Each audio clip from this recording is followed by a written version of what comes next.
Geralmente, quando a gente pensa na nossa própria mente, existe aquela expectativa muito reconfortante de privacidade, sabe? Sim, aquela ideia de que os pensamentos são só nossos. Exato.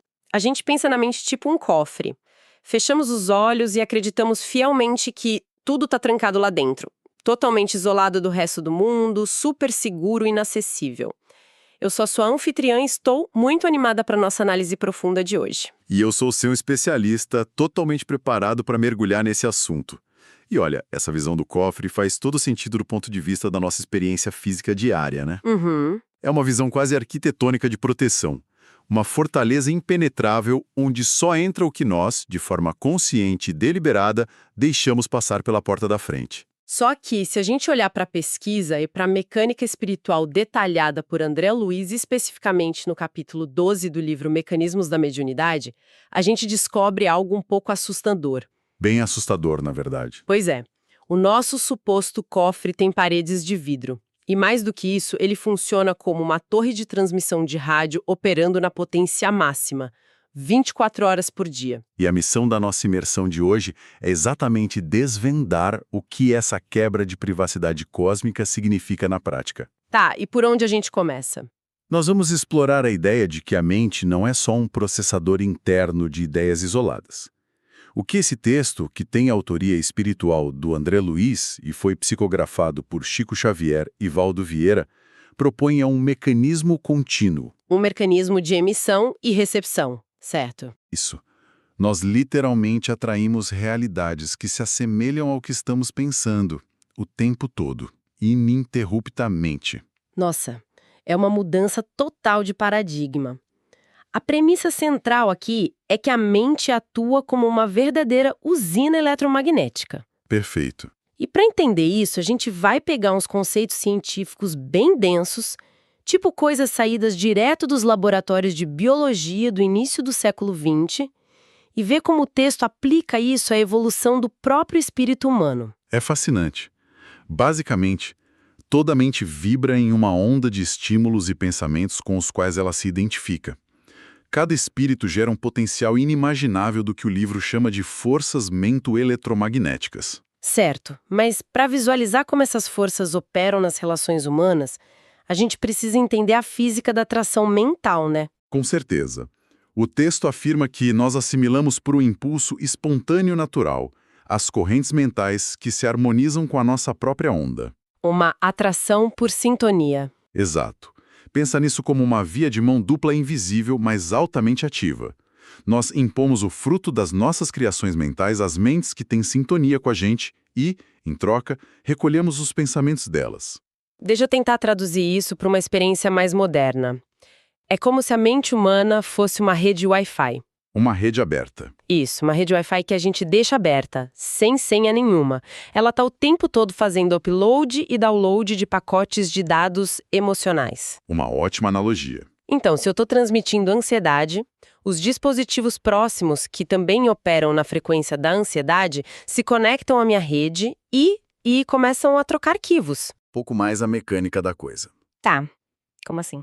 É que, diferente de um pacote de dados digitais, que é neutro, esses pacotes mentais têm uma carga magnética real. A sintonia ou a simpatia, para usar o termo exato do texto, cria uma ponte de indução magnética. Uhum. E o detalhe que muda tudo é que essa troca independe de distância espacial. Pera, vamos pausar aí. Independe de distância. Totalmente. Mas se eu tô sentada em absoluto silêncio, sozinha na minha casa, eu ainda tô participando ativamente dessa troca de arquivos com pessoas do outro lado da cidade? Sim, ou do outro lado do mundo. A frequência mental não respeita a geografia. Caramba! E é exatamente dessa premissa que nasce a verdadeira importância da nossa reflexão interna. O processo contínuo de exteriorizar o que valorizamos internamente e recolher valores idênticos de outras mentes cria uma atmosfera real ao nosso redor. Uma força criativa incessante. Isso mesmo. E a mecânica fica ainda mais poderosa e os resultados mais rápidos quando esse serviço de recepção e emissão ocorre de forma consciente. Certo, mas existe um abismo entre aceitar que nós emitimos ondas invisíveis e entender como essas ondas acabam se fixando na nossa rotina e moldando os nossos hábitos, sabe? Sem dúvida. Fica parecendo algo muito abstrato. Pois é, e para construir essa ponte, a pesquisa nos convida a dar um passo para trás e voltar para as aulas de biologia do ensino médio. Precisamos olhar para o corpo físico primeiro. Especificamente para a escola do cientista russo Ivan Pavlov, que é citada no texto. Trazer o Pavlov para essa discussão dá aquela base material necessária para entendermos o lado espiritual, né? Exatamente. O ponto de partida é a diferença biológica entre dois tipos de reflexos: os congênitos e os adquiridos. Vamos detalhar isso.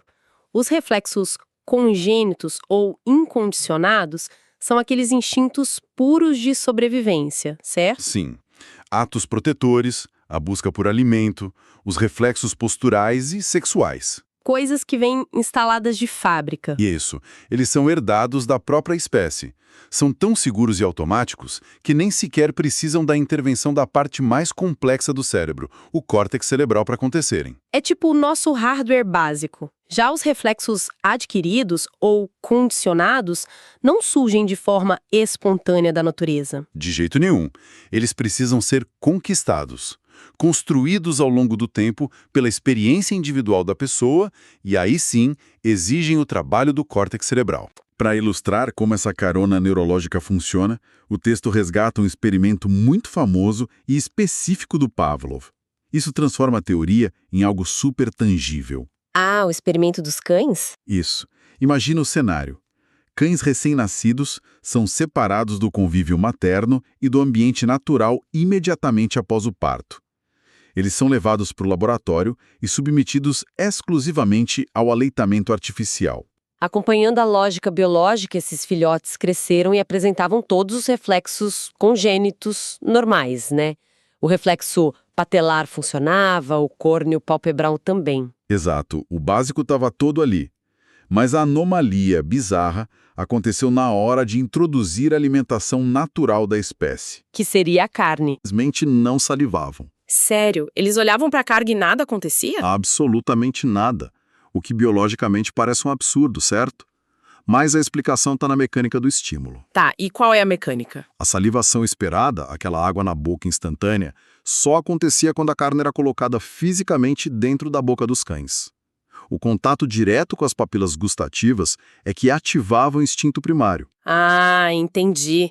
Então foi só depois de repetidas vezes vivenciando essa experiência física, associando a imagem e o cheiro ao sabor da carne na boca, que o cérebro deles criou uma nova ponte. Perfeito.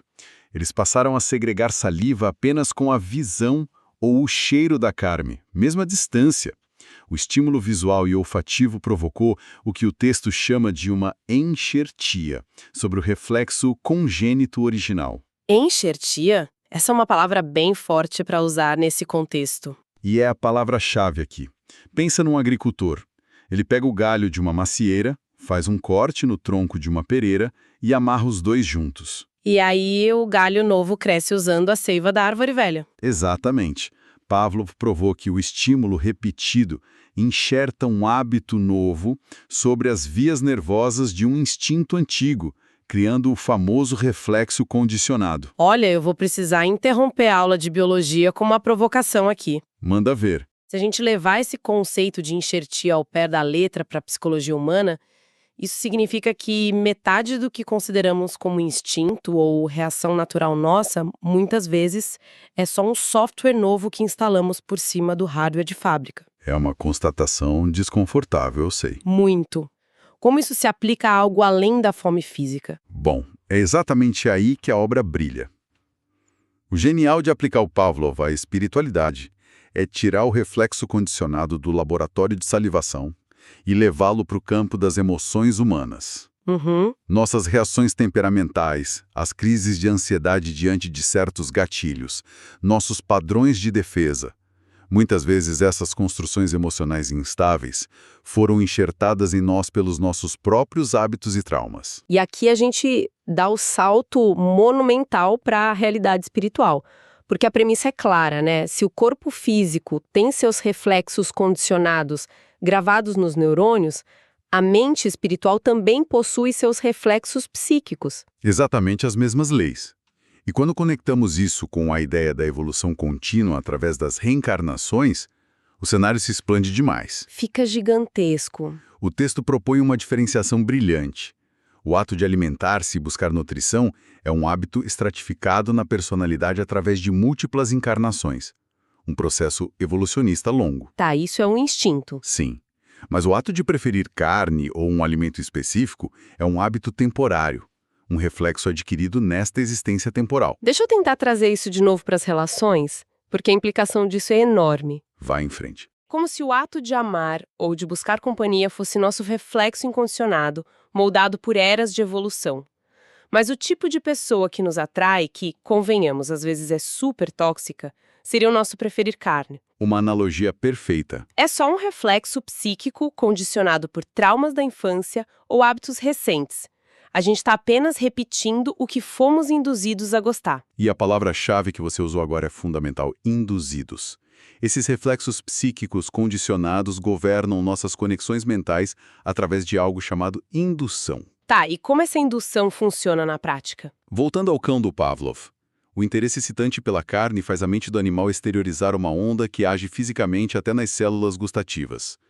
Trazendo para o ser humano, quando nutrimos pensamentos elementares, nossa atividade psíquica emite ondas específicas. É o momento em que a gente liga o nosso roteador mental. Sim, mas com uma diferença. Nós não apenas transmitimos, nós agimos como ímãs. Ao emitirmos essas ideias afins, nós induzimos o ambiente. E aí a gente recebe de volta esses princípios enriquecidos por outros agentes que sintonizam com o que a gente criou. Exato. É matemática pura. O que nos empurra para uma pergunta muito pragmática. Se as nossas realidades são construídas por essas ondas e induções, o que exatamente aperta o botão do nosso roteador, o que funciona como um agente de indução no dia a dia de quem está ouvindo a gente? A resposta do texto é muito direta. Envolve autossugestão e atenção. A atenção funciona como o laser da indução. Tudo aquilo em que fixamos o nosso alvo converte-se num fator indutivo. Automaticamente nos ligamos em espírito com todos que pensam como nós, encarnados ou desencarnados. Sim, e quanto mais íntima a comunhão mental, mais estreita a distância, independentemente de onde as mentes estejam fisicamente. Entender isso dá um peso completamente diferente aos exemplos práticos que o autor traz. Estamos falando de coisas super corriqueiras. Muito corriqueiras. Uma conversa informal, uma leitura. A contemplação de um quadro, o foco num certo assunto, assistir a um espetáculo artístico. Tudo isso é agente de indução ativo. Até uma visita recebida em casa ou um conselho que a gente dá ou escuta. Olha, vamos desempacotar isso. Isso significa que a série de TV sobre crimes, que alguém maratona, ou aquela conversa de fofoca infinita no trabalho, não são apenas passatempos inocentes. Definitivamente não.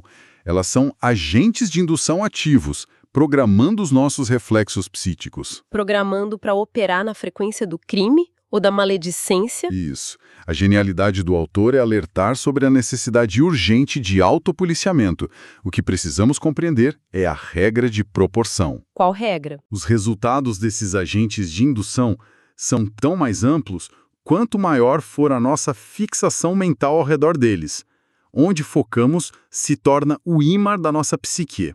Diante de tantos agentes de indução e de tantas correntes invisíveis, parece muito fácil a gente se sentir refém do ambiente, sabe? É verdade. A sensação é de ser esmagado. Mas o texto traz uma âncora muito importante que impede esse fatalismo: a liberdade de escolha. O nosso livre-arbítrio. Nas leis divinas descritas ali, a prerrogativa da razão humana é incontestável. O texto até usa um exemplo extremo para ilustrar isso. Sim. Imagina um indivíduo em regime de prisão absoluta do ponto de vista físico, confinamento solitário. Ele não pode mover o corpo livremente, mas, na própria mente, ele continua livre para eleger o bem ou o mal. E essa liberdade de escolha me lembra a metáfora maravilhosa do texto. A vida física está cercada de correntes eletrônicas, sinais de Wi-Fi, celular, e a vida espiritual está imersa num vasto oceano de correntes mentais. Nós somos marinheiros nesse oceano E a razão conquistou a prerrogativa da escolha, mas precisa de uma ferramenta de direção, e essa direção chama-se discernimento. O discernimento é o leme da mente. Exatamente. E o alerta crítico é que esse leme não pode ficar à matroca. Para quem não é da área náutica, a matroca significa largar o leme e deixar o barco à deriva. Certo. Isso. À mercê das ondas aleatórias. Na nossa vida, largar o leme é ligar o piloto automático dos reflexos condicionados e aceitar qualquer indução do ambiente. O que traz um aspecto muito encorajador para a nossa mensagem. Não importa o que está acontecendo ao redor ou quais foram os condicionamentos do passado, a cabine de comando da mente, o nosso discernimento, nunca é tirada de nós. Perfeito. A gente sempre pode colocar a mão no leme e virar o barco. E usar esse leme tem objetivo final claro no texto. Nós precisamos procurar ativamente a companhia de espíritos nobres, encarnados ou não, que nos auxiliem na sustentação do bem. Praticar o bem é o que nos eleva à vida superior. É quebrar o ciclo inconsciente e assumir o controle dos próprios reflexos. Sim, parar de apenas reagir aos estímulos e se tornar o criador consciente do próprio destino espiritual. É de explodir a cabeça pensar na jornada que fizemos hoje. Começamos com cães salivando em laboratórios russos e terminamos entendendo como conversas de corredor e nossas leituras moldam o vasto oceano eletromagnético humano. É um mapa de responsabilidade individual. A mente emite, atrai, condiciona-se e, com o discernimento, finalmente se liberta. E com todas essas engrenagens expostas, fica uma provocação final para quem nos acompanhou até aqui. Uma ideia para ressoar no silêncio assim que a nossa voz parar de tocar. É uma boa hora para isso. Se a cada leitura, a cada conselho trocado ou quadro contemplado nós estamos estabelecendo um reflexo condicionado que atrai companhias invisíveis, que tipo de atmosfera mental silenciosa está sendo construída exatamente agora, no quarto ou na sala onde a nossa análise está sendo ouvida? Pelos caminhos da indução mental, quais convidados invisíveis os pensamentos mais íntimos desta exata semana já convidaram para sentar à mesa?